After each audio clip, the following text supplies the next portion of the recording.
Okay, here we go.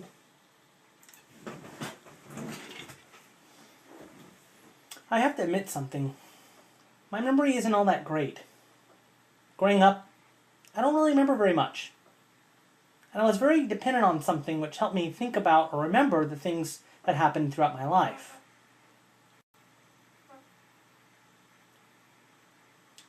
I know my mom would ask me, remember when you were 12, you threw up at that restaurant after that, taking that medicine? And I was like, 12? No, I don't remember. And then my mom would say, remember that one time we went to see that movie, Indiana Jones Part 3? And afterwards we went to a restaurant. Remember that? I'm like, oh yeah, I don't remember. Yeah, and I threw up all over the place. And it's these memory tips or guides that help me remember the times through my life. I know my mom always took me to see movies and shows and whatnot. And I would watch them without captions. And I wasn't a restless kid. No, I actually was very fascinated with the film. I was very intrigued with the lights and the way that the camera moved and whether it zoomed in or out. I thought it was very fascinating. And I realized that pictures, even without words, could also tell a story. I thought, wow, how powerful is that?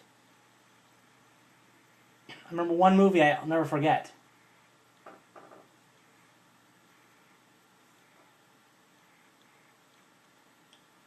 Who all have seen this movie? Everybody? Right. Well, this is a very, very powerful movie. I mean, I remember seeing this movie, and really, this movie was when I started to remember seeing movies. Prior to that, I don't remember seeing much, but I remember sitting through this movie and very excited, and I remember at the very end, I cried, and I couldn't really sleep at night. My mom just couldn't understand, and just why I was so heartbroken that E.T. had to go home. And what I remember from this movie, do you all remember how it opened? Yeah, one night, it was a dark night and had a UFO flying through the forest and into the center and scurried out a little alien, and then the next scene you saw was this truck that come out, the door opens and a person comes out, and all you see was his feet. And as the camera moved up, you saw what was on his belt. It was a keychain. That's all you could see. You didn't see anything else. You didn't know who it was, you don't know why they're there. But then that person was chasing the alien and couldn't catch him because he took off for the city. And that was at the beginning of the movie.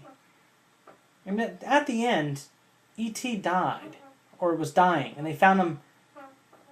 He found him at the house in the bathroom, laying on the floor, and the kids were crying over him. And so then the next scene you saw outside was the police, and it was NASA.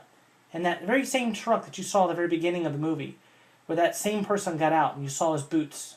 And as the camera moved up, you saw the same thing on his belt. Again, you didn't see his face. You know who he was or what he was doing there. But from the first beginning film slides to the very last, you got the point that this person was a bad guy and wanted to take E.T. And it was that moment in time where I realized that I wanted to be a filmmaker and tell stories through the pictures itself, not necessarily through a script. And I believe that was when my journey began as a filmmaker.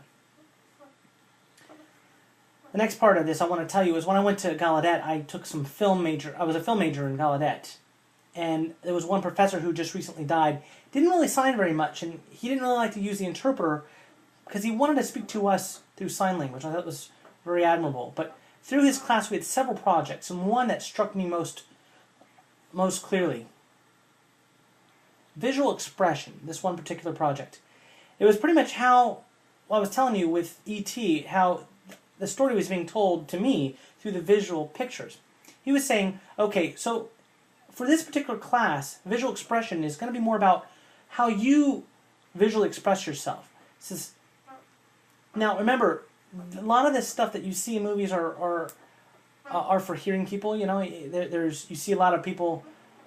You see from the bust upwards. You see face. Maybe you see some grass or a lawnmower, or you see someone running, or maybe you see some clouds in the sky. But really, there's really no cohesion there. There's no story and visual expression of a story, because in these clips that you may have, you'll hear sound which might tie it all together. But since this is a deaf class, I really wanted the class, he said, to express themselves visually. what I just explained to you with the music in these various scenes is more for hearing individuals. So I want you to use something different where you don't have to rely on the word. Use the visual pictures to tell that story. And so that really stuck with me.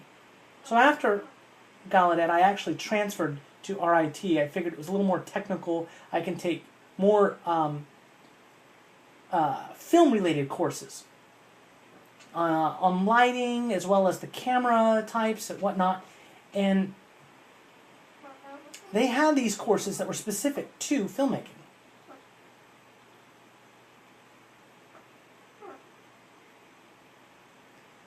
Now, filming, I didn't even know they had a language. A film language? For filming? It's not like, okay, here's just a little handout of all the different terms they use. No, this was an actual bound book that had volumes of different words and concepts that are used. Here's just a few. Close-ups, medium close-ups.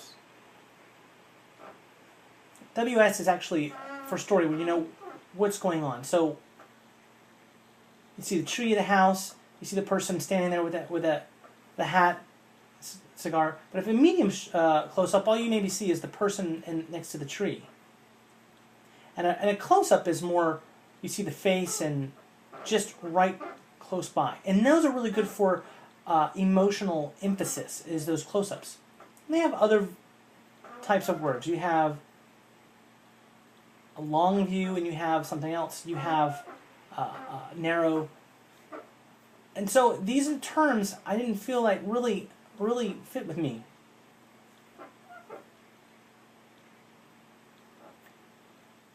See, news and film. You see as a little boy, you know, a poor child who may be hungry. You may see those, but there's maybe a voiceover which will tell about that. You know, as a hearing person, you may understand all that, but as a deaf person, you miss that point. So there may be two comments here. There may be something that you see. There may be two different ideas that are happening. One is in the picture, the other one is in the voiceover. And so you see these parallel messages happening at the same time for most hearing people. Didn't really work for deaf. But here's just more of an idea of what else that might be found in this book.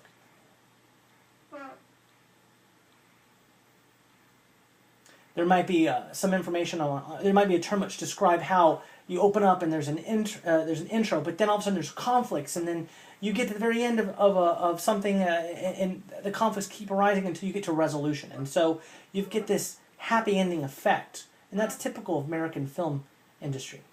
Happy endings.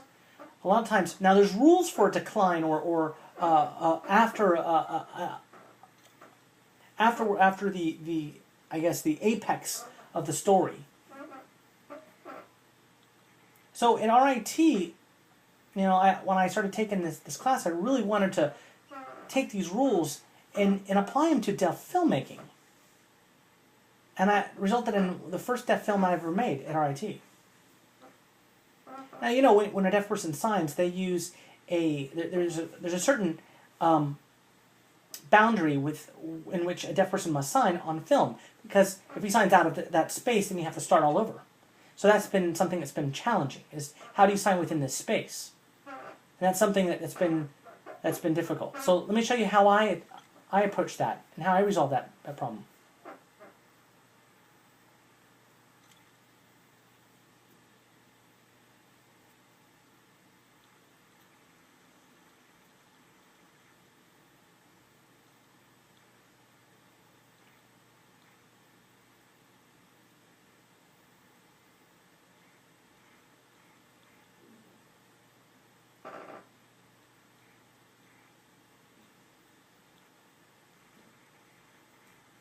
So there's two different points I want to show you. The first is from the audience's perspective. I was a freshman at this time, and these were ideas that I was trying to catch on video, thinking, yeah, I could do this. But the audience felt, wow, okay. But as someone in the audience too, I kind of felt, something's definitely missing in all this. I didn't really feel like this is natural. I didn't feel this was very natural in terms of my world. In my world, you could see everything, but you couldn't see everything in this particular video.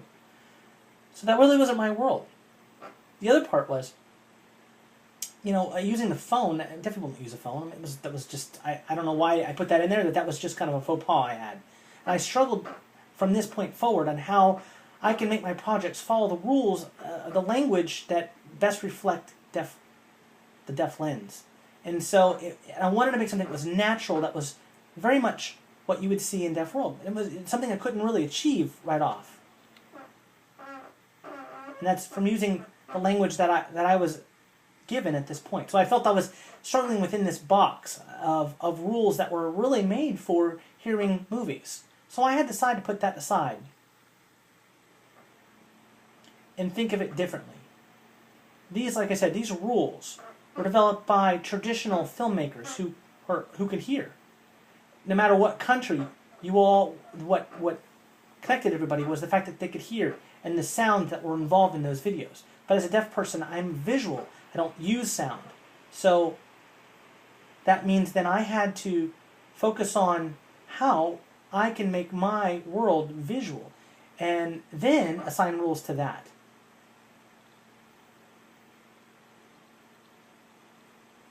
So, scripts. In the tree house, the character says da da da da da. And as you read that, you get an idea of what the language is. But my first language was not written, it was in sign. Absolutely, I can write in English what my signs are, but I struggled quite a bit on how do I create that script.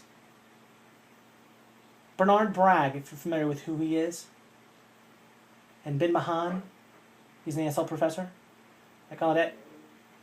ASL has cinematic features and values within it. Very, very rich. And almost like film in that way, how we increase the size and zoom or in or zoom out. But in the same way, you couldn't really apply that to film at first, I thought. So in sign language, I felt there was a lot more value in the language itself than what we could achieve in the film. And so the language itself in ASL was far ahead of what we could do with film. So I had to first get rid of the script. Because the script wasn't written, it was actually signed. So I had one project where I had to just sign everything. Take a look.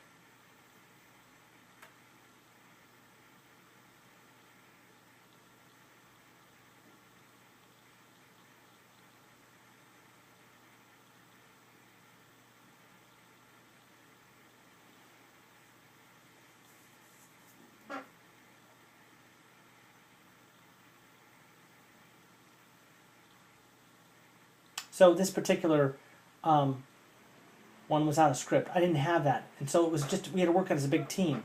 So a deaf person who kind of focused on poems, and one other person was on choreography, and one was on film, and one was an editor, and one was special effects. And as we all got together, we decided on this.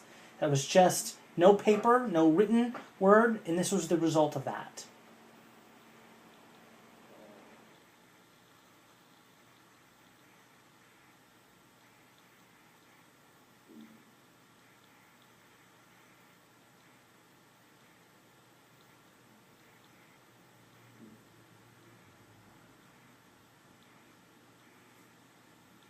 Okay, and I kind of felt like, well, that's kind of the future of deaf lens. Being able to use a script in terms of language by ASL versus something written. And I think when we were able to do this, people understood, when they saw this, they understood what the signs actually meant. They were able to put that all together. The other thing, let me show you another one I did. Camera flow. Or another thing is camera flow. In terms of editing, you see a particular frame where someone is speaking, and then it goes to somebody else who's speaking, and then it goes back and forth. And as an editor, you then piece those scenes together. So in ASL, what we do is we change direction. We show role changing. Isn't that how we do in ASL, right? Well, we don't have, it doesn't really allow for that in